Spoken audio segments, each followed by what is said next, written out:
What's going on, Duval? Welcome back to Forecast Jacks, the platform for creatives in Jacksonville. Make sure y'all tap in on the Instagram, like, comment, and follow. Get on the YouTube, which is where you're probably watching us right now. Make sure you subscribe. I need y'all to like and comment on every video so we can get some sponsors, get that algorithm going. And I'm going to need y'all to follow DJ HiRihanna, who is our 21st guest. Yeah. 21. Can you do some fun? You know what's funny? I said I was going to put that on here, so anytime 21 got brought up, I just 21. Throw that bit in. That's something I got to work on. I want to get more drops. Yeah, I got to get some more sounds in, bro. But I want to do like local people. Oh, yeah. What's it called? With different names? Yeah, not different names, but like different people. Like, yeah, like people's voices. Like thing like read. I. Oh yeah. Fo. Like just things that I don't know, bro. I want it to be like this. Duval County, baby. That's my homie, and that's when we was rapping and stuff. He just used to always start the song off. Oh, like okay. And now that's the tagline for the podcast. But anyways, we jumped into chatter, man. I got DJ HiRihanna in the building. Yes, sir. We got DJ HiRihanna creeping through the streets with CuhLilWoe. Switch it up today. This your first interview in a minute, other than with Prince Patron. Oh yeah, Prince Patron, and I did one YTD TV. I ain't find that one.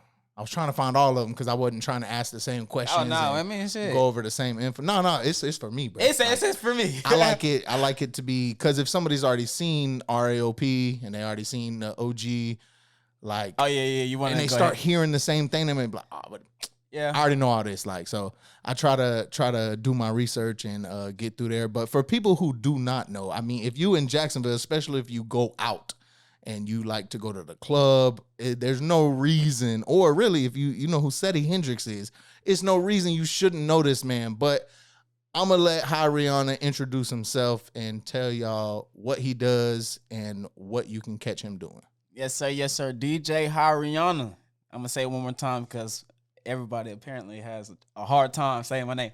DJ like you waving at somebody. Then Rihanna, like the singer. DJ HiRihanna. Yes, sir. Creeping through the streets, original. Kreep Klothing. Yeah, and that's about it. You can catch me in the club. For real. There you go. So if you are an artist, not even just from Jacksonville, because I see you be having out-of-town people on there too. Oh, yeah, and Duval got something to say, mixtape. Make sure you tap in. Come on, now. I would have got there. Oh, yeah? I would have got there. My dog, Reek, was on, I think, the most recent one, Big Reek. Oh, yeah, definitely. Hell yeah. New York. Pack, I think. Pack, yeah. Yeah, that's what he threw on there, yeah. So I'm in the End Is Near with Benz, and then Reek Reek is in that group too, yeah. So I'm in the End Is Near, and I'm in Squadron 4. Okay. I do forecast, and like I told you before, I used to rap. I mean, I can still listen. I don't think it's anybody. If it is, I'm top 10 who could freestyle better than me. I like it. You know what? I and it's so crazy because when I first walked in, I was going to ask you, "Damn, bro, you rap for real?" He said, "Nah, bro. I could." It's not always fully on, but it's always on, bro. Like, if a beat comes on and I'm vibing with the beat, and I could do boom bap. We got to set something up now.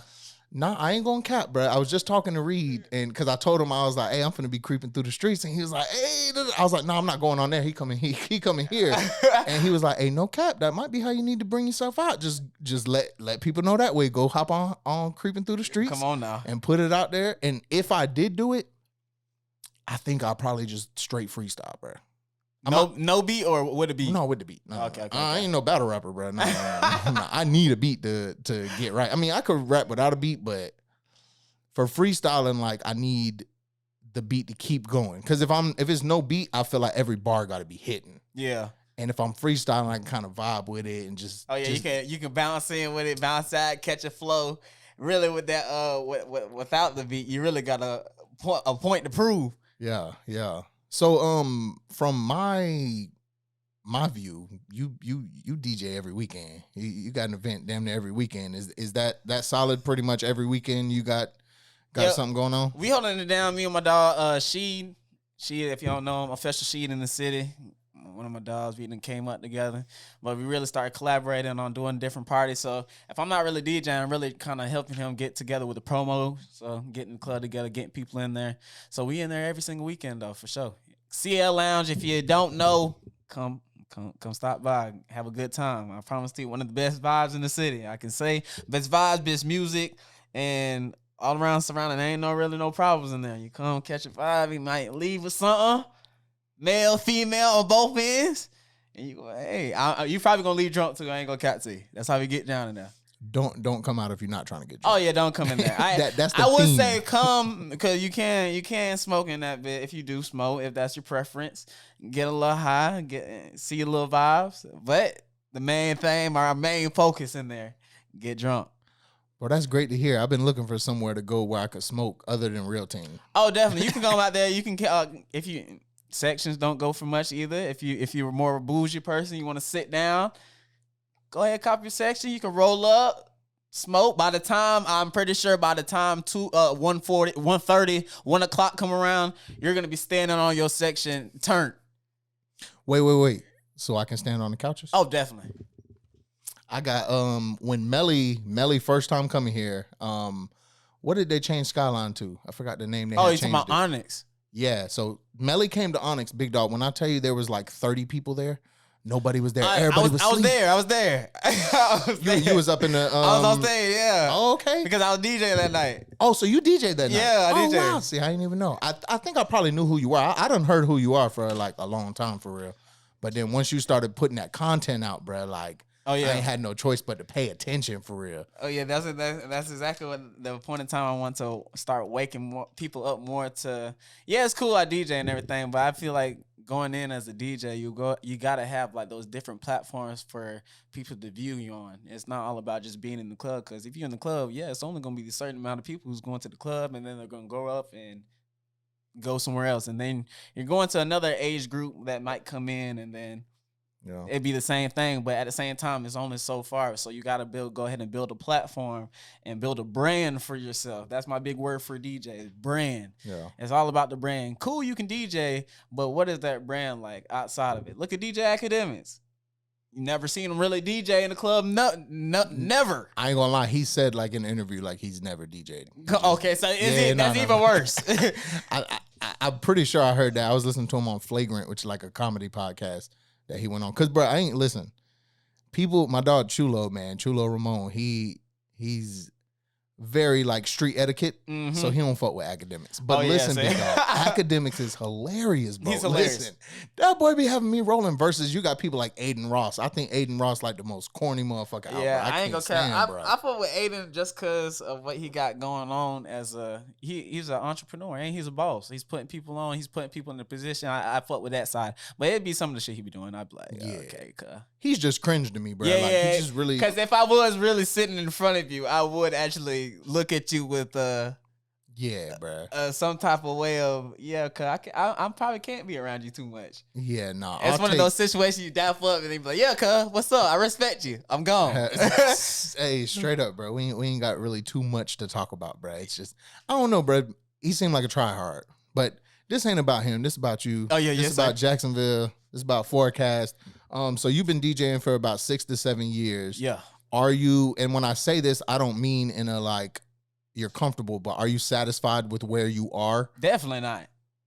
Definitely not. Because I know there's so much more I can do, so much more I can reach, and so much more places I could be. Like, I can literally say, fuck this, and where I'm at right now, and say, yeah, let me go into a different city. And I know if I go into a different city, it's not like I'm going to start at the top.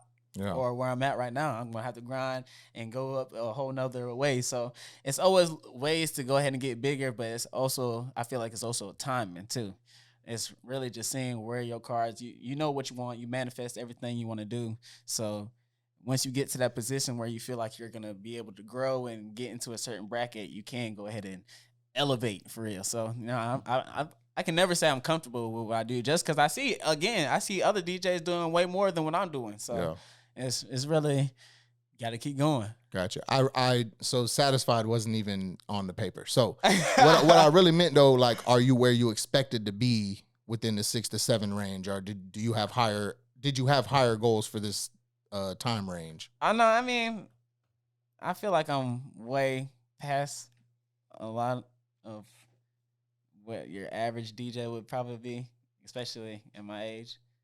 Because when I first started, I started off like, I want to say going on tour, but really early on in my DJ career, I did a tour. So, and a lot of DJs like who around the city or whoever you may be, they don't really go on tour. They don't really do most of the things I do. So that's why I really say, okay, yeah, I'm a little bit past a lot of people, but humbly speaking, like I can do way more. Like I respect everybody's craft and well, not like craft, but DJ wise, I respect them of where they're at. And I can also learn from something from them because everybody's different. They might be thriving in a whole different field of DJing. And I'm like, okay, cool. I don't have that drive in that field. Maybe I do need to go ahead and hone in there. So I can put you above me in that bracket. So I just look at it as oh yeah, I'm good where I'm not good where I'm at, but I'm grateful for where I'm at. Right. There we go. Yeah.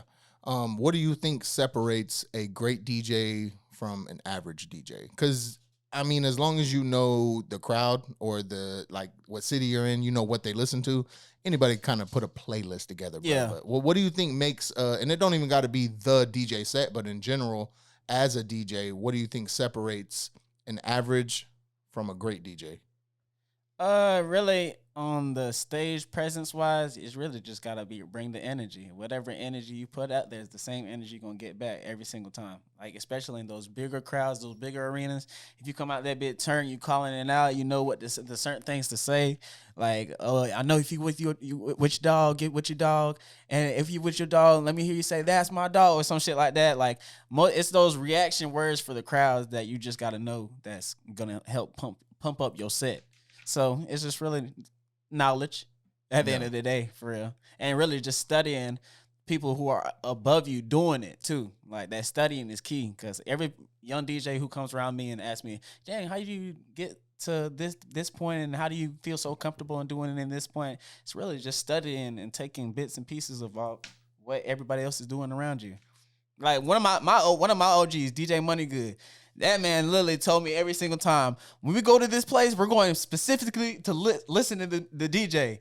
And me and him will literally sit in the corner, get a drink or two, and we'll sit and listen to the DJ. That's all we're here for. We're not here for the girls. We're not here for none of those. We're listening to the DJ, how he mix, and we're going to judge it. We're going to go back to the car, and we're going to sit there and judge about how he just DJ.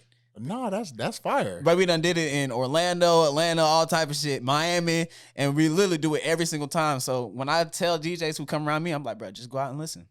So what are some things that you've learned by going and listening to other DJs?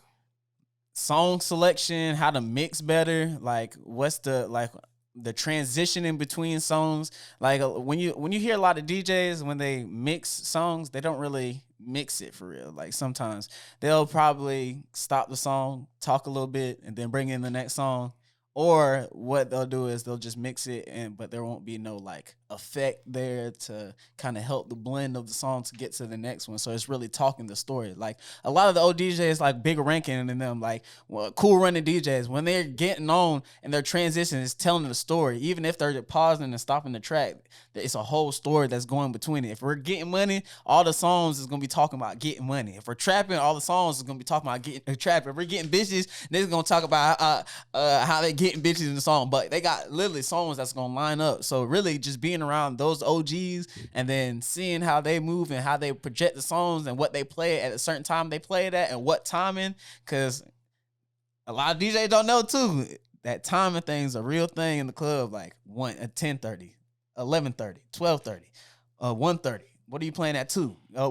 If the club's going longer than 2, what are you playing after that? Make sure you got hits saved up. Like, so it's really, it goes down to a science for real. It's not really just going up there and just playing songs. Yeah. That's what's up though, bro.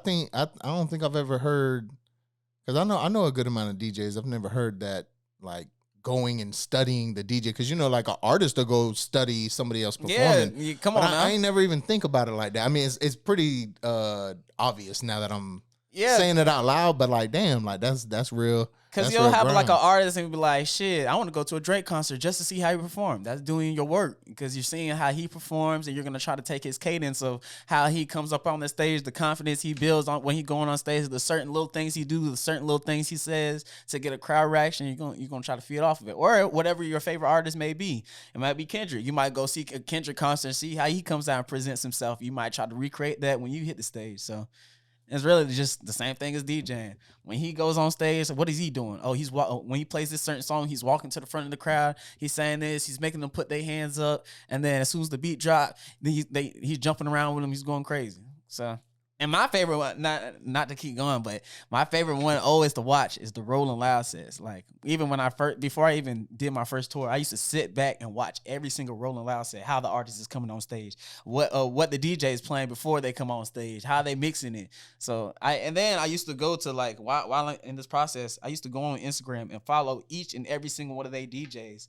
And see like Uzi DJ, Playboy Cardi DJ, the Migos DJ. I'm following all their ass and just literally just watching they page. Even if they don't follow me back, fuck it. But I'm literally watching and seeing how they move as a DJ and what they plan before they sets and shit like that. All type of little shit. So it's really just investing in and doing the homework of what you want to do. And how far were you into your career when you started going to like study other DJs in clubs? I mean, when I first started, like, I started by just being around. I was already kind of doing like a party thing, but I wasn't really a DJ for real. Like, I was a promoter. So, like, I would come to the clubs, and one of my dogs at the time, he was a DJ too. So, like, I kind of feeded off him. But also, my background, my dad was a DJ, my uncle was a DJ. Mm-hmm. So, really, I always got been around like DJ shit. Like I had turntables in my house for my dad, so I used to play around with them as kids. But moving forward, like I used to go to like little house parties and shit like that when my dogs used to want to like throw parties and shit like that. And at the time, all I had was a computer. Yeah. So I didn't have no turntable. I literally would set up my computer on a little box, and I would DJ off the computer at the house parties. And when that was one of the questions I was going to ask, because I know you said that you started by like clicking. Oh yeah, virtual definitely. DJ. So you DJ'd parties without a controller before? No controller, just literally my computer and a little stereo system box under it. And it's so crazy because I didn't even have speakers. I had a surround sound system. Like it had a DVD player and everything. I would hook it had an aux cord port in it. So the aux cord port put it into my computer. Literally set the speakers up on the side of me, and I literally just turned it all the way up. And it was just a surround sound. So surround sound is gonna be loud as fuck regardless. Yeah. So literally that's how I was DJing every house party I did. Damn. See, when I was listening to the RAOP interview today when I was driving, and I heard that part, the aux cord, but I didn't hear that it was at a house party. I thought that was on some personal shit, like at the crib. Hell, I used to do it. That's how I used to practice, though. Right. I used to practice at the crib, like with just that little setup. Yeah. And then I literally moved to just getting the whole setup, and then started taking all that to a house party, and I literally come set up, put my shit on top of it, and just keep rolling just like that. So did you buy a controller before you started charging to DJ? Oh, did you buy it? Yeah, so basically when I first started DJing, like me and my homeboys, we just always used to throw like little kickbacks and parties and shit like that. So we really wasn't really into like charging people. We would just say, we'll invite everybody to come out, but we got a DJ. You want the hoes to come have a good time? Oh, yeah, that was the payment. Like, shit, can I turn the bitches up? My dog's going to go get the bottles. I'm going to go get, I got all my DJ shit, and we're all just inviting the females. Like, any female we know, we're just inviting them. Yeah, and you really the star of the party for real. Oh, yeah, at come a on. House party, bro. Come on now. You could argue like at the club, maybe you not the star of the party. But a house party. You close, but a house party, big dog. If the music's bap at a house party, bro, I'm out. Oh, yeah, come on now. I'm out. Because you hit the house party like 10, 11. So it's still time to go to the club if this shit ain't hitting. But at the time, really, all the people that's around, they're not old enough to go to the club. We're probably like 17, 18 around the time. No. It's definitely around that. Yeah, we're real young. The club's not really an option. This is year before. This is all before the year before we can really get into the club. Yeah. It's definitely 17 years old type shit, and we're going crazy. So how old are you? Right now, yeah, I'm 28. Okay, you're not that much younger than me. Oh, But yeah. I would say shortly after I graduated, the team party shit kind of died down. Yeah. I really wasn't into. I mean, I was like, I used to go to team parties when I was in high school and stuff like that, like a lot. But after like a certain period of time, I really didn't go to too many team parties until like after high school, probably like 2015. That's when 2014 and 15. That's when really the parties started. I started really going to parties and shit like that. For real. Once I went to my first house party, because before I went to a house party, I grew up kind of sheltered for real. Like my dukes wasn't letting me. Step out and go to like I had to be in the house before midnight type shit, bro. Oh yeah, me too. Until I turned 18, I couldn't. It wasn't no.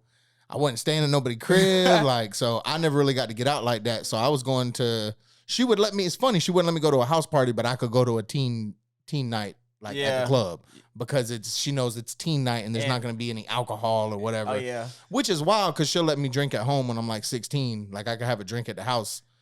So like why I can't? But I guess she ain't trust. It's under her supervision. Exactly. But so once I had went to a true house party that was jumping. That teen shit was there. I think they was doing when Bourbon Street was still open. Oh my god, that shit was not popping for me, bro. Oh, like, I was standing there like. I'm trying to roll up. I'm trying to drink, and I can't do none of that in here. So I don't know but back in the day, we had Club Paris. I remember Paris, and it used to be Mavericks. You went in Paris? Hell no, okay, I just knew about it. I was about to say, I think you might have been just a little. Nah, I wasn't in Paris when they had it with Mavericks.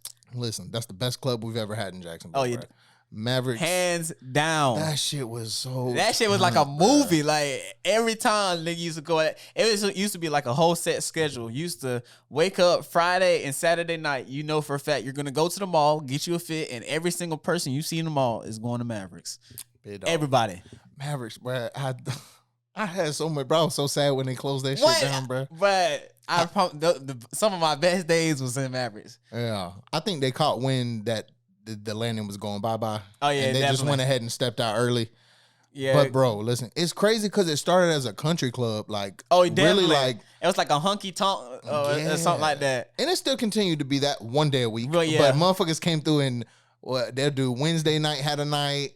Then it's fucking Tuesday. Thursdays was the college night. Thursday. Okay, I thought it was Wednesday. No, it was Thursday college night. Friday was like a random night. People used to just go. But Saturday night, that Saturday night was swinging every single time. Saturday's always when I went, bro. Yeah, that Saturday shit. When Views dropped by Drake. Yeah. Controller. Hey, listen, that controller come on in the club. I'm like, nigga, get a moving out that bitch. You gotta go find you something real quick. And it's so crazy. It was so many females in there at that time. Big dog. Mavericks was perfect, bro. Like, it was almost perfect, big dog. You could blow gas in there. What? You could do anything. And then what's it called? The favorite thing that everybody used to go get. Blue motherfuckers. Ain't that all they sold? Come on now, that's all you needed in there. In the motherfucking mason jar? Come on now, you go get about 2 blue motherfuckers, you was through for the whole night. I was just about to say, listen. You just need 2. Anything more than that, you're done. 100%. I'm going to tell a light little quick story, bro. So when Gates came, and Gates performed at Mavericks. Yeah. Okay, so look, back then, you know what I'm saying? I was doing drugs.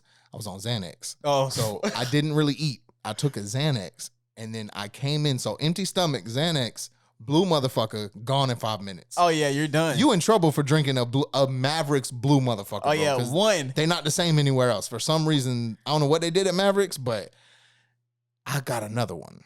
Oh, yeah. I ran in, Bread, White Boy Bread.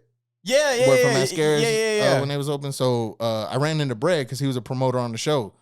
Hey, bro, here's a VIP. I'm fucked up, bro. I dipped on my friends. I just went upstairs by myself. I woke up. Pants wet. Glass broken on the floor. I done fell asleep and dropped my damn glass on the ground. Security like, hey, man, we got to get you out of here. But he was real nice about it. Damn, I just talked about this yesterday, didn't I, Blue? All right, we're gonna cut it. But basically, motherfucker had to escort me out. But they was nice about it, you know what I'm saying? They walked me down the stairs and made sure I was straight because they could tell I was fucked up. But listen, I ain't got no regrets. That bit. Oh, yeah. That bit was so fun. But Mavericks was one of them motherfuckers. My favorite was, my favorite time was just with my friends, just enjoying the club. But Lil Baby, when Lil Baby came. Oh, yeah, I remember that too. The Yes Indeed time. I was on stage, motherfucker. We got stage on that bitch, bro. That shit was wild to experience because the little baby was packed. Yeah, what's that it bitch was called? packed. That was one of them nights where you knew for a fact that it's gonna be one of them nights. 100%. So I went with my homie, and he the type like we not pulling up till like 12:30. Oh, definitely maybe 12, because we VIP. We know who throwing the show, bro. Like we skip the line, we right in. So like we ain't trying to be there early because when you be on stage, bro, like you're not trying to sit on stage for 3 hours. Yeah, like, definitely not. That bit a little. I'm walking in there an hour before showtime. Right. That bit was turned. I thought the funniest thing was like a sheriff was on stage or JSO was on stage standing right next to me, like at security. Blowing down. Yep, let me go ahead and roll up. Oh, what's up, big dog? Fuck with me. That shit. Cause if they pull you over and they smell that, big it's dog, over. But really in those buildings, I feel like they're more easy because they're really getting hired for a private event, basically. That's what I guess it's qualified as. Yeah. Well, and on top of that, bro, it's a contained environment. Yeah, definitely. You know what I'm saying? Like it's not affecting everybody in here pretty much is expecting to be around that. Versus if you just smoking in the park or whatever, like you got kids around, people who don't want to smell that. So I feel like it's the setting as well. But then you hired, bro, like and if you're the one hiring, you're gonna hire somebody who cool with shits. Yeah, what's it called? And most of the time when you talk to the police officer outside, they be telling you, they be like, yeah, it's cool and all, like, but as long as they're in there, but as soon as they come out, oh yeah, then it's a problem. If you come out and you're acting belligerent, then we're gonna say. Or you walk out smoking a J. Like, I mean, most of the time they don't really give a fuck about that. They just don't want you acting wild. They say, yeah, you better know how to control yourself. So there's just like when you get drunk. Like if you go in the club, you get drunk, and you try to walk out. I mean, you in there and you drunk, it's cool. But if you acting ass, you get escorted out. They say they're cool. He's acting cool now. I'm not gonna arrest him. But if you start acting wild, oh yeah, that's when they step in for real. So they're really the sweep up crew. I haven't really had any. Blue done called it. We're gonna be right back. Duval County, baby. What's going on, Duval? Welcome back. Thank y'all for still tuning in. Again, I got DJ HiRihanna in the building. Yeah. The official Seddy Hendrinx tour DJ. Are you just overall his overall? I'm sorry, Seddy Hendrinx official DJ. Then you got the founder of Kreepin Through the Streetz and the host of Kreepin Through the Streetz. And if y'all don't know what Kreepin Through the Streetz is, it's basically a platform where you get a small mini interview, get yourself put out there, and then we putting the beat on. Now the catch here is it's the instrumental. Yeah. Y'all not coming lip syncing. I done seen some people on there and they ain't used to it, and you could tell. Yeah, you could tell. And that's a problem with performances, and I would say you would know as a DJ too, is people always rap over the vocals, and people don't understand, because you've done mixtapes, I'm sure you understand mixing a little bit, bro. Like if you have vocals there, when you go to rap, those frequencies are about the same. They're just gonna be hanging over each other, and it's gonna get muddy, and it's gonna sound a little distorted. It's gonna sound crazy. But I be telling people when they come on, I'm like, bro, just practice your shit before you come on. Like, what? No, if you're not really gonna freestyle all the way, like, not trying to say like a lot of, I ain't gonna cap. There's a lot of them boys who come on that bit. They some real deal freestyles. I literally sat there and watched them say something and be like, nah, fuck that. We're gonna start over and come back with a whole nother thing and be sliding. So it's for sure. I'll vouch for him. One of my favorite ones who did it, 50 Jit Stepper. That man literally found a beat. He didn't even know he needed a beat. Came in and said, I was like, hey, cuz, you got your beat? He's like, oh, damn, we need a beat? I said, yeah. He was like, oh, shit, I got some producers. They sent me some beats. Let me go through them real quick. I literally heard him sit there and go through 5-6 different beats and say, yeah, let me just do this one, I guess. Fuck it. Literally sent me the beat and sat there, and every single take we did, we only did probably like 4 takes probably. Each one he went on that bit, said something totally different. He on his Juice WRLD. Oh yeah, and he going like on some. He like a hood rapper, not hood, but he more like a that lane rapper. Yeah. But he's literally switching that bitch up every single time. And the only person I really did personally seen do shit like that is Seddy, for real. Cause Seddy is an animal. I would literally give it to him every single time. Seddy is probably one of my favorite artists. Just cause when he go in that studio, I've literally seen Seddy say some shit some hard ass shit and say fuck that and come back with some harder shit. Multiple times. Then when he come out the booth, will probably be 6-7 songs in, and they all sound different, and they all fire. And I think that just come with experience for real, bro. Like you said, I believe on one of the podcasts, you said that them boys was from morning to night. Oh yeah, in the house recording, bro. So like, and then on top of that, then he started upgrading and going out to California and recording with real engineers and building relationships. Once you build that relationship and the engineer like knows you and knows how they could have you adjust something and get in there, you pick up on that yourself. You learn more about yourself through other people's like vision. And I think it just becomes like now, bro, like anytime I hear something from Seddy, bro, I'm just like, it sounds so industry. Like it just sounds so industry. Not in a bad way. And no, like, it's what you want to hear. Yeah, definitely. It's easy on the ears. That's the best music to me is easy on the ears. Like I hate all that. I heard, you know what I'm saying? It was a while ago, but I heard you had a fascination with drill rap. I can't stand the fucking. I can't stand that shit, bro. I try. The only person I'll vibe to is Reek shit, and that's because it's my dog. And I tell him every time. Reek's different though. I love when you rap on non-drill beats. You snap, you get me hype, but I just don't like those beats. And that's one of the worst things from me being a producer. Is I'm very critical. Like any song, bro, it could be Kanye West, it could be Jay-Z, it could be Drake, who's one of my favorite artists. I love Drake. If I ain't fucking with that beat, bro. Oh, it's over. Next. I'll listen to it because I like to take in a whole project. I'll listen to it, but listen, bro. I do that same thing. I got to take in the whole project. Yeah. So I want to get on that, Brad. We're going to get more like a little personal and not so much business related. I heard you studied K-Dot for a little while. K-Dot? Kendrick. Oh, yeah, definitely. Yeah. Come on now. See, and I specifically said K-Dot because I was like, okay, if he was listening. I'm thinking of a specific person who'd be around me. That's why I'm like, K-Dot, what? No. Kendrick, though. What do you think Kendrick's best body of work is? And this could include mixtapes. I'm going for Mad City. That was my favorite one. Yeah, good kid. And the only reason I go to that one each and every single time because it was just one of those things when I first started listening to rap music for real and getting into rap music. So I always got to go to that one just because it's my introduction to everything. So I really base every time I hear rappers, I base them off that. How you compared to Kendrick? Yeah. You're not stepping like this. So if you're not giving this cadence of Good Kid, Mad City, I don't want to really hear it. Yeah. But at the same time, around that time, a lot of artists were coming around sounding just like or kind of in that same lane. So like your Schoolboy Q's and the whole Cole. TD. Yeah, you feel Cole. Yeah. So I literally was into all those type of lanes, but K-Dot for sure. That was Good Kid, Mad City for sure. I say Good Kid, Mad City is awesome pick. On a personal note, it's between that and To Pimp a Butterfly for me. Oh, definitely. Or Humble. I kind of fuck with that one too. Which one? Humble? Which one? You mean Damn? Yeah, that's one. Yeah. I wasn't the biggest fan of Damn. I like it, but as an overall project, like when I judge a body of work, front to back.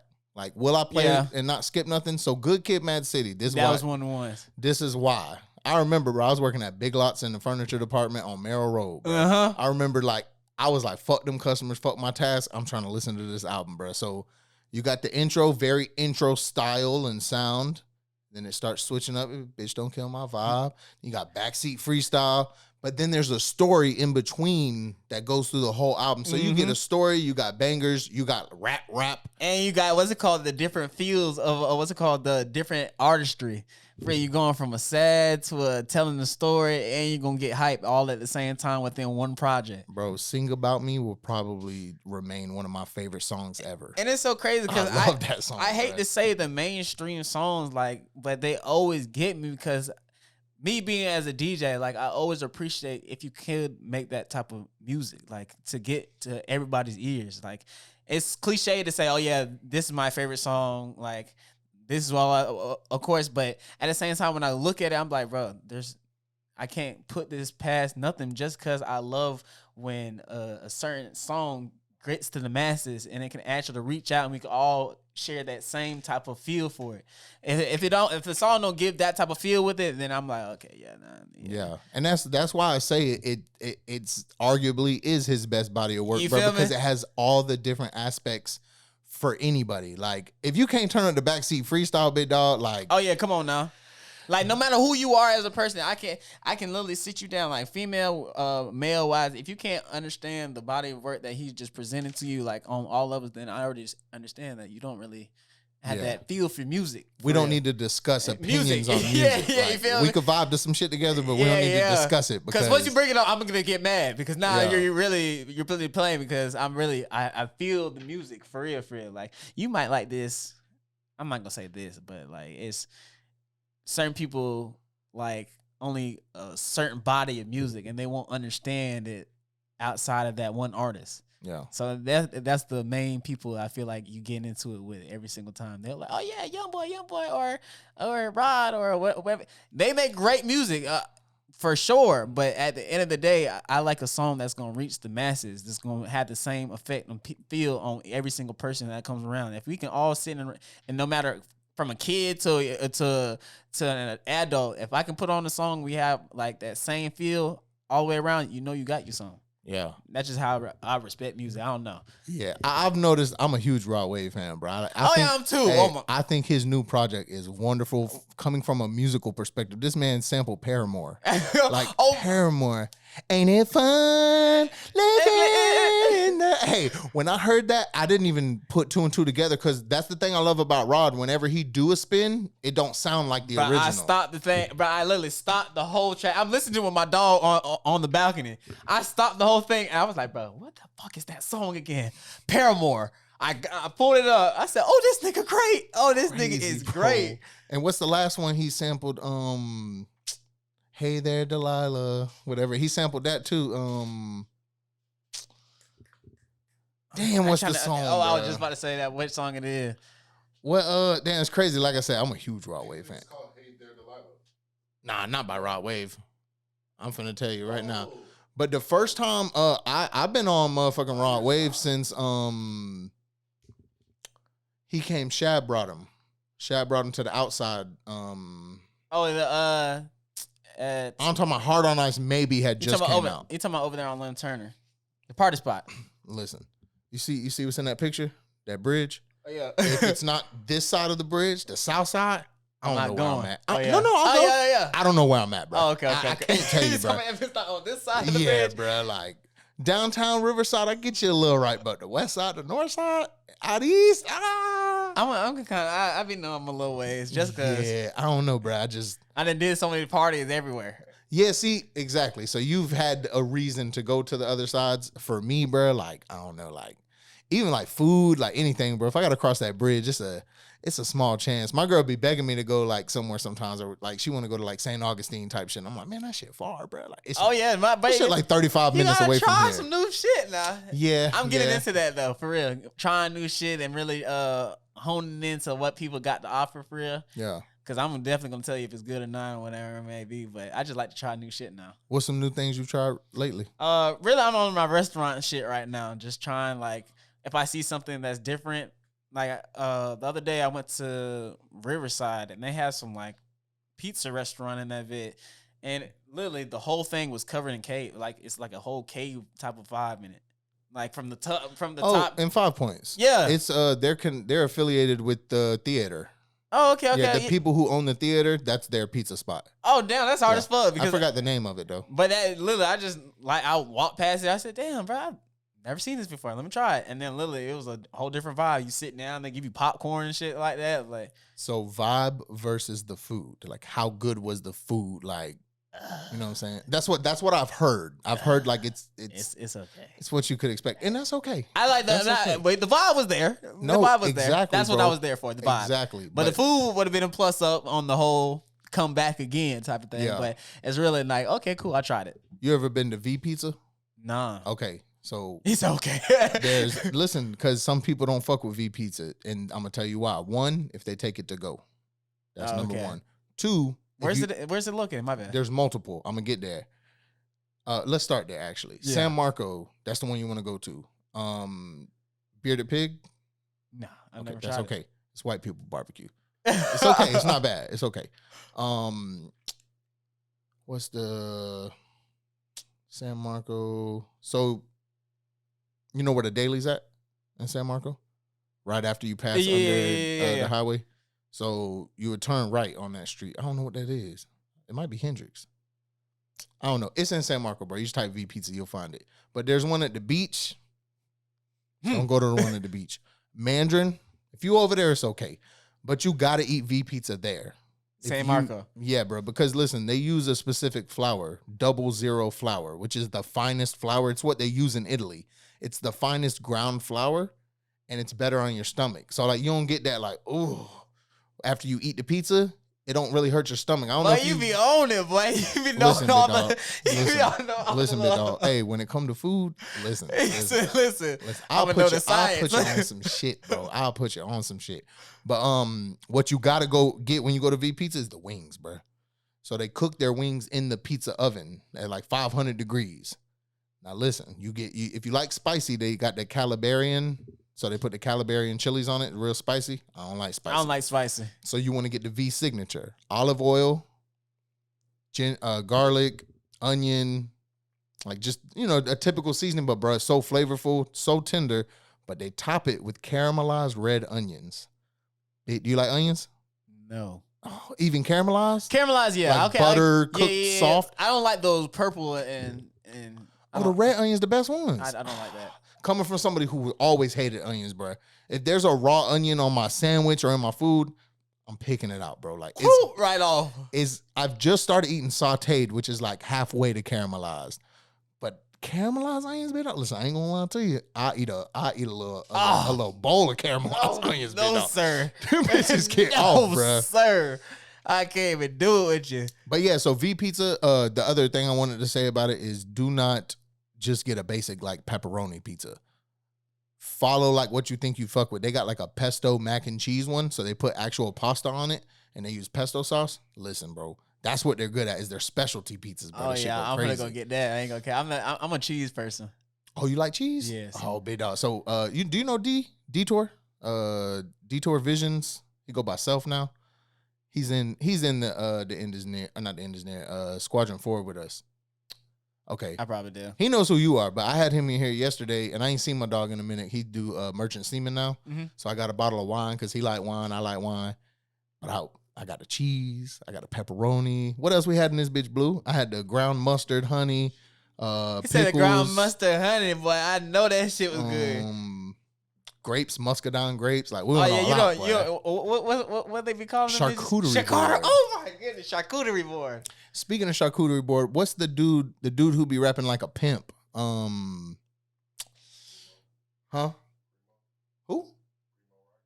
Primo, right? Nah, bro. Like he has a alter ego. You talking about from here? Nah, bro. I'll find it on the next break right quick. Shit, bro. Like he's got an alter ego name as a pimp, and he rap about. We'll get into it in a second. We wasting time. So I just put you on V Pizza. I want you to name 5 places that people need to try. And even if it's something that you think people know, just five recommendations from HiRihanna in Jacksonville. Okay. I'm really a simple person though. Okay, so I'm gonna say the Red Truck. 1. I ain't never had it. What's that? They be mobile. They be in front of CL Lounge too. Okay. I think it's called Bop Bop. No, it's not Red Truck. It's Bop Bop Chicken.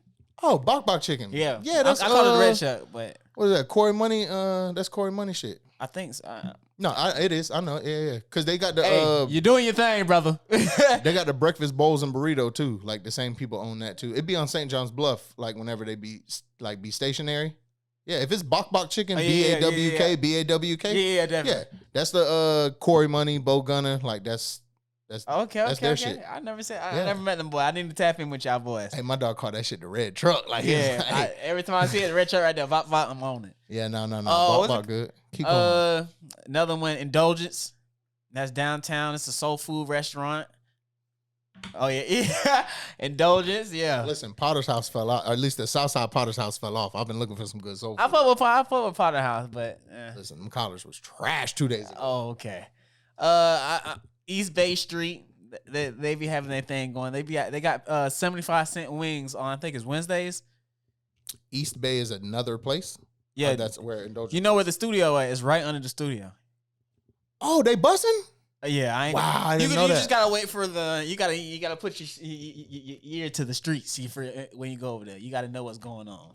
You need to know who in the kitchen. Yeah. Okay. You understand what's going on. I come from the restaurant. I used to manage Insomnia Cookies at Tinseltown. Okay. Yeah. I used to run that bitch. Yeah. It's so crazy. I seen a new Insomnia Cookie in Riverside. It's open?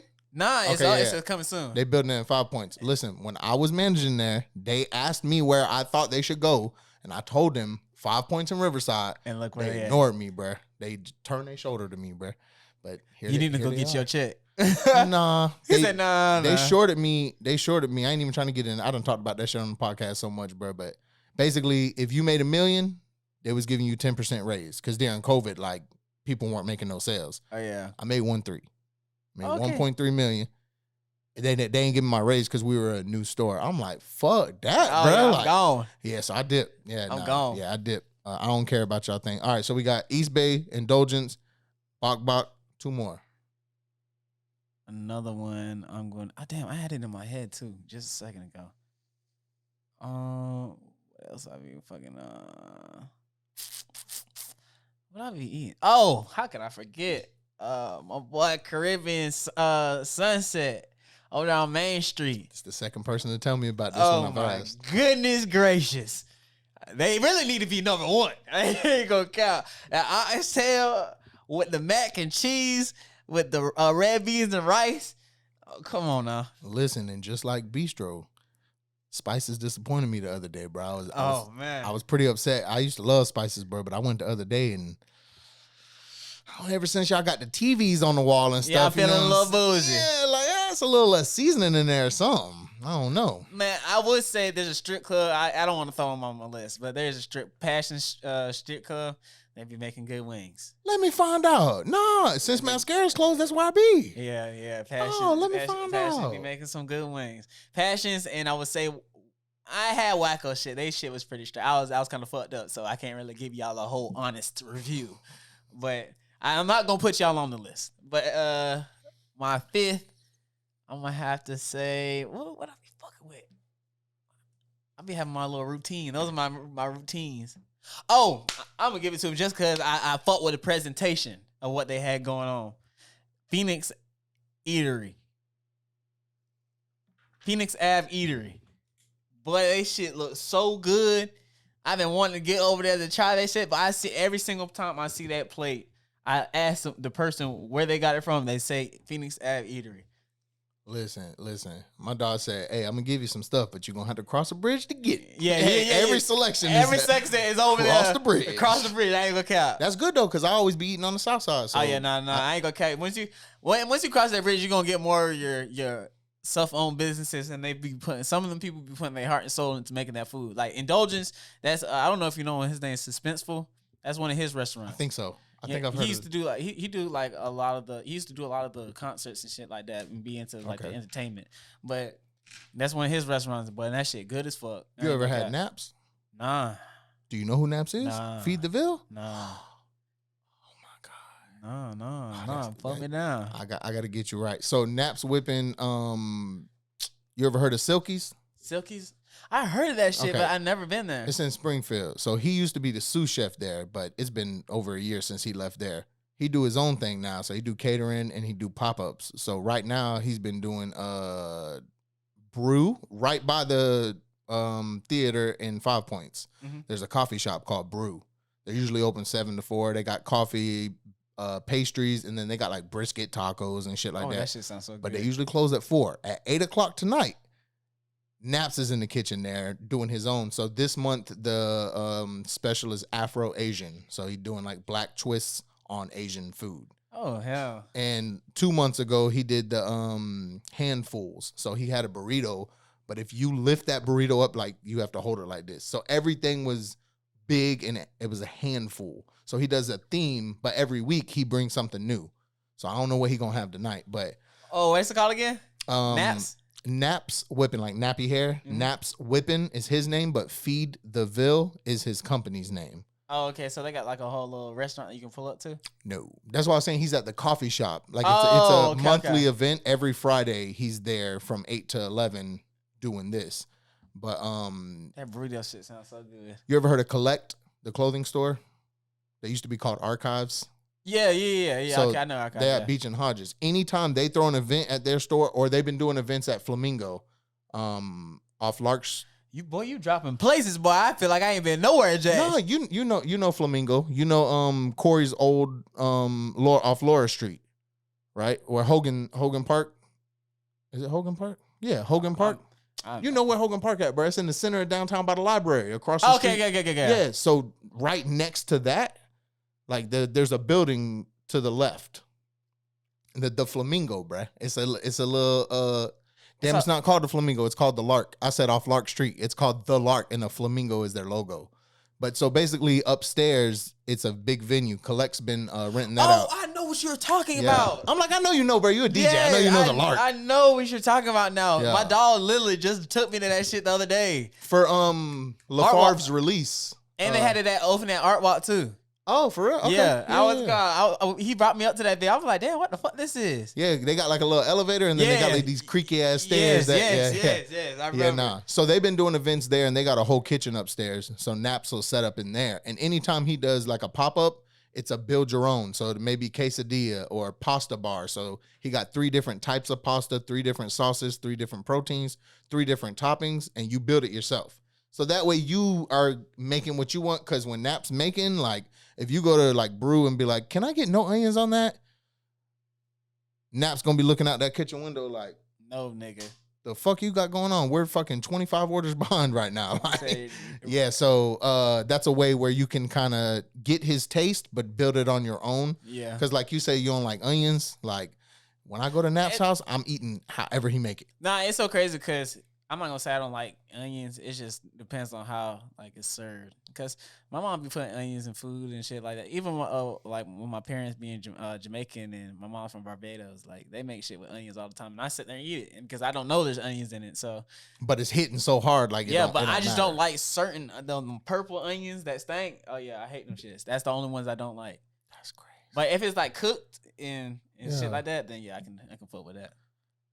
I feel it. It took me, listen, I just got on, my girl got me into eating onions more because she, listen, my girl eat you ever seen Holes, the Disney movie? Oh, yeah. Madame Zarowski? She'll eat the goddamn onion like they was eating the onion, boy. She'll eat an onion like an apple. She don't really, but she would. Like, that's how much she love onions, bro. Like, I can't do it. That's what I said, bro. But then slowly I started getting into it, and her cooking for me, you know what I'm saying? She'll make it in a certain manner. Same thing with peppers. I ain't used to like bell peppers. Oh, yeah, I used to hate bell peppers. Big dog. Red peppers, yellow, I'll be like, ew. Give me some curry with some peppers in it. Oh, yeah, and definitely. Some oh, yes, definitely. Down, big dog. Definitely. But yeah, so that's a anytime. A lot of times I try to like, I'm trying to focus on the guest, but anytime we talk about Naps, big dog, you're going to get a little segment of me telling you about, that's my chef, big dog. So he started off, I'm going to end this segment just finishing because we already off. I don't want to bring another topic and have to cut off. He was selling wings on like Twitter, and then he started doing meal plans. So I was fucking with him through that whole process. And then he started getting his own specials at the restaurant he was working at. So Monday would be his day. Like he got his own specials on there. I'm pulling up to all the specials. So like, me and him, I go to his house and shit. Shit, really, when Collect did the last event, he forgot something. I was helping him unload the car, and he forgot something at the crib. I went to his crib and got it for him. Like, shit, that's my dog for real. But yeah, man, shit, we gonna be right back with y'all boys. Yeah. Duval County, baby. What's going on, Duval? Welcome back to the last segment. We about to drill DJ HiRihanna. Pause with some questions. Hey, when that bitch started coming out, I'm like, ooh. Yeah. But yeah, we about to run this question drill. So being that, I know you moved to Jacksonville because your dad works in tech and y'all moved here for his job. Yes, sir. Do you feel like you grew up more tech savvy than your peers because he's in that industry? I mean, kind of, yeah. I get I feel like I get more of my work ethic from my dad, just seeing how hard he goes at what he does, like, and he always been consistent with it. So I feel like I get those two more than the tech side, because I do have a thing where my mom when I used to grow up, because my dad's in technology. She used to tell me every single time, go take that TV out of the garage and take it apart and figure out how to put it back together. So I used, yeah, she used to tell me that all the time. Like the fatback TV. Yeah, we used to have like a whole bunch of random technology in the house. So like I used to go around taking shit apart and putting it back together just to see how shit worked. And even if I couldn't get it apart, it always just struck that like kind of in me to figure out about little technology shit. Even when I do stuff like online, I have a real deal thing of trying to figure it out. Like, no, I got it. I'm gonna figure it out. Like even, I will literally sit there all the way through until I figure it out for whatever I'm doing. So no, that's good, especially like thinking about kids today age, because like you just look at a screen and you just think, oh well, it's just a screen, bro. But it's so much going on inside that bitch, especially nowadays, bro, because you got all this HD and I kind of do that too. Even when I go shopping and shit, like okay, if I go see like a TV, I'm like, well, I wonder what they're doing to make this move like this. I'll be the one person in the store like touching behind it. Oh my gosh, okay. I wonder what's inside of this. Okay, so maybe not. You may not have been so much more tech advanced, but you pay attention to the tech more. Yeah, for real. That's cool. That's cool. I have a wondering mind, so like I wonder like why stuff works rather than actually going toward and forth and pursuing it. But I did get kind of that from my dad. So yeah, you like to kind of almost like reverse engineer the process. Yeah, like, definitely. I'll wonder about it, but I'm not gonna do nothing about it.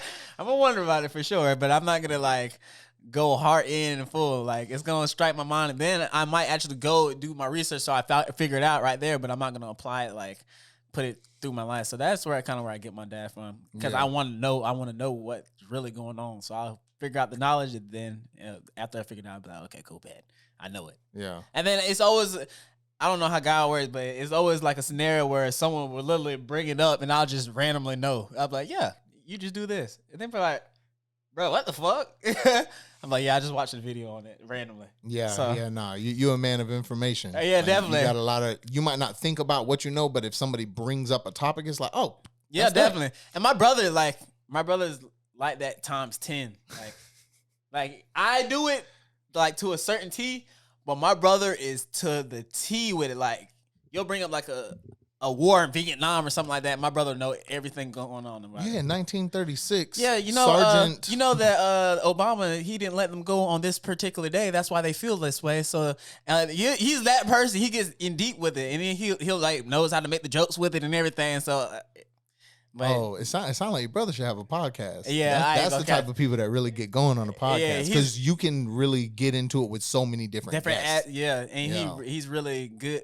He's not really a vocal person, but he's more of like once he hones in information and he wants to talk about information, he really spills it out right then and there, like whatever he has on his mind. And he's like, dang, bro, like what the hell, bro? You got a lot of information in you. Yeah, so that if he was to do it, he would need to curate and not try to like do opportunities, but just do what he wants to do. That way he enjoys it. That's what I learned with this, bro. I was just letting people come on here and do like, whatever.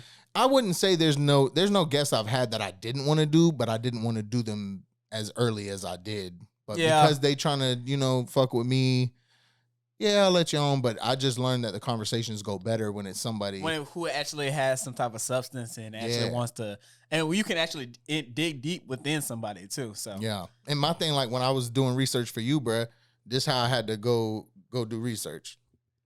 I had to keep going and going. That's good though, bro. With other people, they got 6 posts on their page, and I don't know you. Yeah, how am I supposed to like come up with anything, bro? Like, cause I don't really fuck with the like, hey, let's go over what we're gonna talk about. Like, I'll ask you, like I did before we started, is there anything you want to go over or anything you don't want to discuss? Type shit. Most of the time is no, whatever. But hell no, I be wanting to know what people know so I can really give them the proper response to it. So yeah. So if you didn't stick with DJing, what do you think you'd be doing right now? It's so crazy. I ask myself that every late night. I be riding in the car, and what's it called? Not even get off topic, but Sid got that one song that's called "Can't Go." If you haven't, that's what Corey opened up with on his interview. Yeah, if you can't, I can't go. No. Oh no, it's Sid's song. It's Sid's song. That's what I'm saying.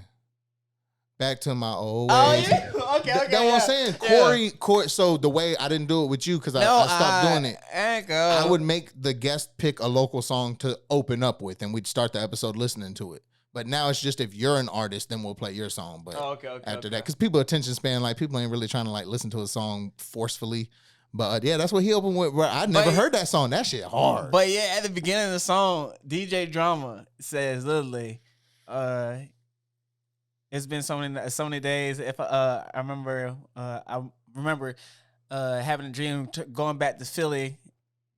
Where would we be in today's life of this, that, and third? But it just always strikes me as like, damn, if I wasn't DJing, what would I really be doing? Like, so I really can't even say it. But at the same time, like, nigga used to get into like a lot of shit. So, and I just know the surrounding I used to be around. So it's just like, okay, if I wasn't doing that, then I know it probably wouldn't be too much positive. Or at the same time, like, maybe sports. But at the same time, like, I tried sports and it didn't go. Yeah. Like, everything I tried didn't really lead me to anything, but I used to play guitar, so music always been like a passion. Perfect.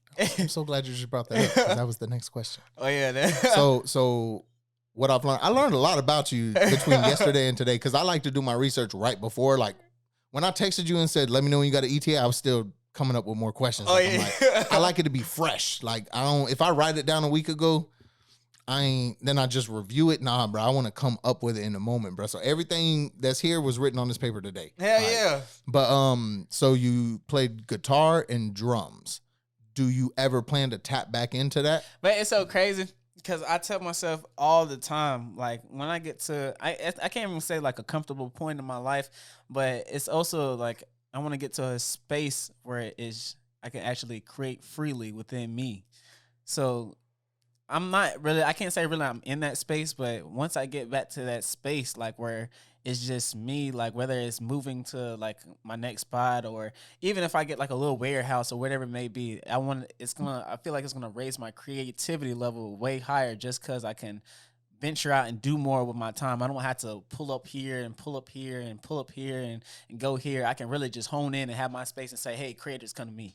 Yeah. So once I have that space, I feel like, okay, cool. I can hone back into, I can sit down and make beats. Cause not every day I'm doing the podcast. Not every day I'm DJing. Oh, you make beats? Nah. I mean, okay. I started to like, Yeah. I didn't know the process of making beats and Right. everything like that. I just didn't hone into it because at the point in time, I'm not saying like I was struggling, but I just was more into what's going to bring me revenue so that I can do everything that I want to do whenever I want to at any point. So if I want to sit here and do the podcast and make beats, I'm going to have a whole revenue of still something coming through where I can actually just chill. Like I don't have to do too much, but. So here's an idea for you when you do get back into it. Mm-hmm. You said you want to do it how you want to do freely. Check it out. You make loops. Yeah. Send them to Seddy's producers. I already know it. Now you're a producer. It's so crazy because when we went on like the different Florida run, the little different tours, it's been so many people come up to me and be like, bro, why are you not producing? Why are you not doing this?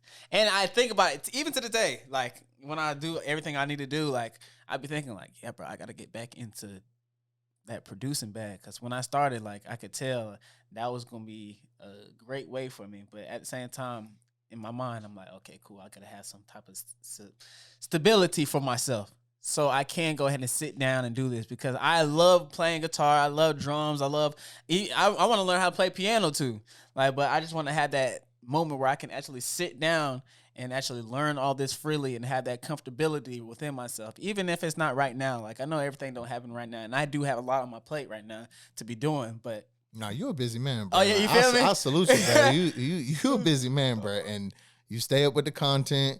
You got different forms of content, so it doesn't stay repetitive. Yeah. I feel like that's what I'm working on for the forecast page, bro. Like it's always just clips from the podcast. Yeah, you feel me? I feel like my the algorithm kind of punishing me for not doing different kinds of stuff.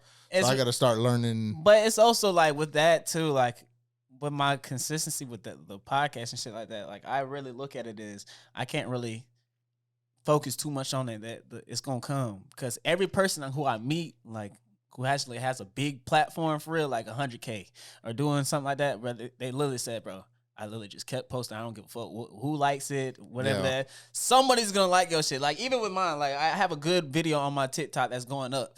And I didn't even think it would, out of all the videos I post, I didn't even think it was going to be that one. That's the one platform you'll never know, bro. TikTok, you might post one video, 5 likes. You post another one, 2,000 likes. Come on now. And it just happens, bro. You ain't got to do nothing. You just post it. So that's why I always tell people when they go into these lands, bro, stay consistent, bro. That's it, bro. Just keep dropping, bro. Fuck who's gonna like it, this, that, and third. You're always gonna have some type of audience that's gonna want to tap in with you and actually involve themselves with you, because now, like, when I look at some of the comments, they be like, I came here from TikTok. I came here from this. So it's really when you get those little moments of engagement, you know you're making some type of traction.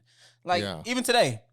Today's the first day that we hit 1,000 subscribers on YouTube. Hey, just got that bit today. I just hit 100. Just hit 1,000. You feel me? I just hit it today. So that was like one of my main goals getting started, because, you know, once you get to a certain point, you can start bringing more revenues of ads and shit like that. So it's really, again, staying. I didn't even think it was going to come this fast. Like, or it didn't really come that fast, but it's really a process. It came pretty quick. Yeah, you feel me? Because when you look at it, it's only we on episode 57. You started this year? Yeah. Yeah. Nah, bro. Nah, bro. 1,000 subscribers your first year, bro. Nah, it's happening. He said, nah, I'm not gonna let you. I'm gonna do you how Blue do me. I'm not gonna let you think that you're not doing a good job. You're doing a good job, bro. But so basically, what you're saying is consistency and don't overread the analytics. Yeah, man. Fuck the analytics. But fuck that's the for analytics. me. No, that's for me. You're talking to me. Right now. I'm looking at you. Listen, but you're talking to me, because that's that. What I have an issue for is I'm like, fuck, man. And it's not also just for me. It's for the guest, because I do it. The platform is for Jacksonville, so it's like I feel bad that this one got 200 likes on it. Hell no. And then this guest, they only getting like 8. Because the way I look at it too, the people that you bring on, everybody has their crowd. Not everybody's Drake. Not everybody's Future. Not even 21 Savage. Not everybody's a big person. So really, how you hone into it, everybody got to promote their shit. So at the end of the day, what I tell artists when they come on here, it's only gonna get as big as you promote it. Like, if I see you pushing your shit, and obviously I'm pushing it by putting it on my page. I'm posting it on the shorts. I'm making sure you got. I'm posting it on every single one of my platforms, so you actually got some type of traction. Yeah. So if you're not taking it to that extent with your content that you're putting out, then shit, what can we get from it? It's not gonna go far. Yeah. Because right now, if you go down on my views or whatever like that, you can literally see the people who are actually pushing their song and with they clips and shit like that. You're gonna see the results what they get. They're gonna have 1,000, 2,000, 3,000, 4,000. I got what's it called? One dude who pushed the fuck out of his shit. He got 40,000 on his shit. Yeah. So, but he's literally pumping every time I go on a different platform, pumping his shit. So it's really. How hard are you gonna go with it? You believe in my platform? Cool. There's a reason why you're sitting across from me. That's how I look at it. Yeah. You believe in me just like I am believing you. So let's go ahead and work this content. And the people who I do have that conversation with, and we actually work it. That's when we get those great results for real. Yeah. And actually, it might not be a big banger each and every single time, but it's actually a good foot put forth, so that we can grow. So that when later on down the line, and you do come back to my platform, we can actually gain something, because we actually built it from ground zero. So that's why I'd be telling people, I'm like, bro, fuck the analytics. You're going to help me push it. I'm going to help you push it. You can look at it, but it's really going to kill you when you try to get into I'm trying to do all my research on it, because all these videos are going to tell you the same thing. Yeah, just be consistent. Yeah. And that's what it is. Just be consistent. Nah, bro. The most cliche advice be consistent. Be the truth. Like in anything, bro. All my dogs who got a big platform, they literally tell me they don't even see it coming. They literally just post and people start fucking with it. Yeah, yeah. It'd be that as a DJ, it'd be that one event you like, damn, this bitch packed out. And Come on now. Off your name, and like the last, you don't see it coming. Last month it was half pack, like, and you went the hardest on that promo, and you didn't even go hard on this one, and now you packed out. It's just really just keep going. Like, you never know when your moment comes. And what's it called? When you do it, I be telling people, like, once you get your moments, you just gotta capitalize. I can't sit here and say I capitalize every single moment, but I did take that lesson and try to do. The next time it comes around, I'm like, okay, cool, this is what I'm gonna do. That's why I be doing that homework of going to look at different podcasts, listening to morning shows, see how they talk and see how they fluently speak with their guests and shit like that. Because if you're not doing those little things, then you're going to definitely put yourself behind. And then also you're not going to feel the need to be consistent because you don't have that drive now. Like, so it's really just finding your passion within it and knowing that you're here with it because you want me to talk to you. You're here with it. We're here. And speaking on that, I know you got to get out of here. Last interview question I got. What's a mistake or some mistakes that you made early in your career that you're glad that you made?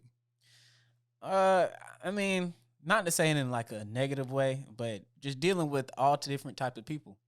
That's my biggest lesson. Like, not everybody's gonna be you. Not everybody's gonna be as wholehearted as you. They're not gonna move like you. They're not gonna see the same vision as you.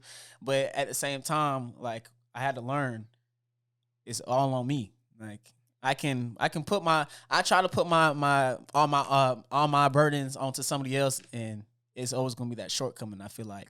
So my biggest lesson is never put your all into someone and hoping to expect like a big return. Like, it's not ever gonna happen like that. You're always gonna have to work for your return with what you want.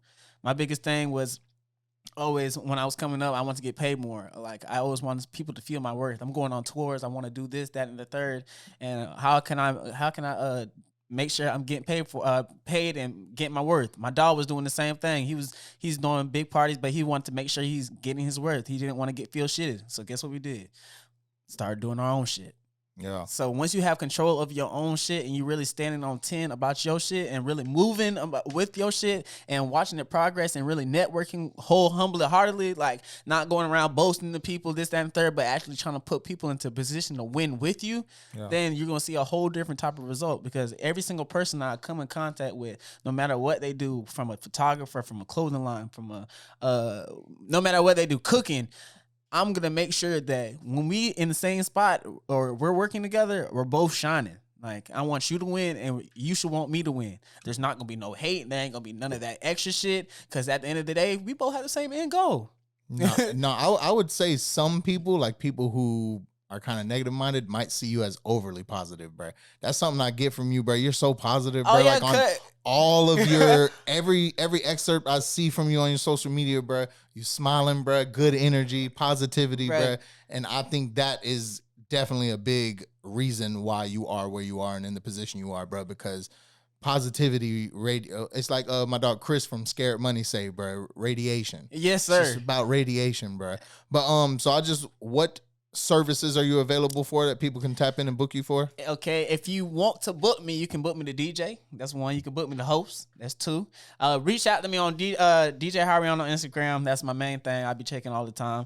If you want to book for Kreepin through the streets, all artists tap in. Come on now, we're gonna make sure you shine. Get you a plan together for your drop, whatever you may be doing. We're gonna get you lined up. And if you dropping some hot music, tap in with me on Duval. Got something to say if you're in the city. I'm about to start doing outside of the city too. That was supposed to be a little drop because people don't know what's coming, but nigga finna open it up. So outside, I'm gonna be doing for different cities like Orlando, the Miamis, the Atlantas, or New York, the Carolinas, all type of shit like that. But make sure you tap in on the mixtape.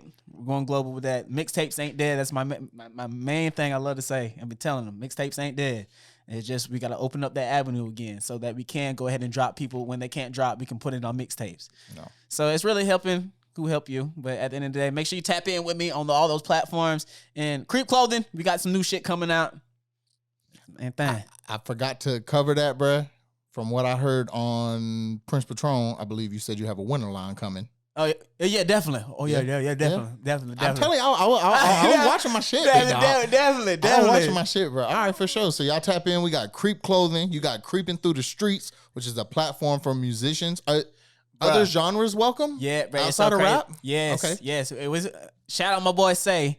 He's about to be one of the. I am Say. Yeah. He wanted to be one of the first people to come on with the guitar and everything. So we go. Yeah. I don't want to leak it like that, but we're definitely gonna set it up. You could plug the guitar into what's it called, like an XLR. Probably yeah, definitely. Right here, yeah. So yeah, we working to set that up. So we're bringing a whole different vibe, and I'm really just working with any type of artist who really want to have some type of I can't even get differentiated. There we go. Differential. That word. Yeah, that word. Yeah. If you guys want to go ahead and do something different and within the city and actually stand on something that's actually solid and actually try to get it to grow, yeah, I'm right here with you.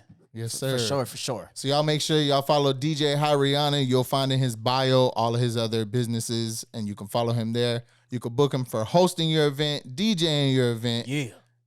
And he doing mixtapes, man. It'd be 40 tracks. It'd be 40 tracks on there, bro. We might not do that no more. I ain't gonna. Yeah. I ain't gonna lie. I was like, bro, I bet the mastering session for that bit took some time. Bro, people don't understand how long them tapes actually take. Like, I literally had to sit. I had to divide it up into like 2 days. Not even keep it track, but I had to divide it up into 2 days. Like I'd probably do like 20 and 20. Like, no. But now it's getting to a point where I'm kind of quick with it, so I know what I want to hear on it, and I also don't want to oversaturate it because I really don't be wanting the mixtape to be about me. Yeah. I really wanted to open up another lane for all artists in our area, especially if the Duval got something to say. Like in our area, we trying to make this the new Atlanta, the new Hollywood. No matter what it is, we trying to make it the new spot. So because we got so many talented artists that's actually pushing through here, and imagine this music scene being on a whole different type of level. Yep. It's like we said, bro. You never know when your moment's coming, bro. Duval's "You Never Know When" is right around the corner. We don't know when it's gonna happen, bro, but it's bound to fucking happen any moment now, bro. I done been around almost every single person who done blew up, like DJing wise, or just being around them in the room when they're coming up, and they didn't even see it coming. And you see how they're standing on business for where they are right now. So you know for a fact there's gonna be another wave. All we gotta do is keep pushing and putting it in their face. So I just want someone to go ahead and take that and wake up to it and literally elevate from it for real. So yes, sir, man. Yes, sir, man. I appreciate you coming through. Yes, sir. And I appreciate you having me. Tapping in the DM, bro. I tapped in with him at like 2 a.m. and he hit me up the next day. Come on now. I'm going to literally answer all DMs. I don't be on that Hollywood shit. I'm literally every day. Like I might not answer it right then and there, but I'm going to get to you between 24 hours, you're going to get a response. I promise to you. I ain't going to lie, I was just scrolling and I seen your post and I was like, man, fuck this shit, bro. I'm finna get HiRihanna on it. I was like, because I was waiting for some time, because to me, like you're large in the community, bro. You know what I'm saying? So I wasn't sure that you would, I didn't even know if you knew who I was. I know you've reposted, like I repost your shit and you reposted on your story, so I'm like, okay, he might have seen me, bro, but like, I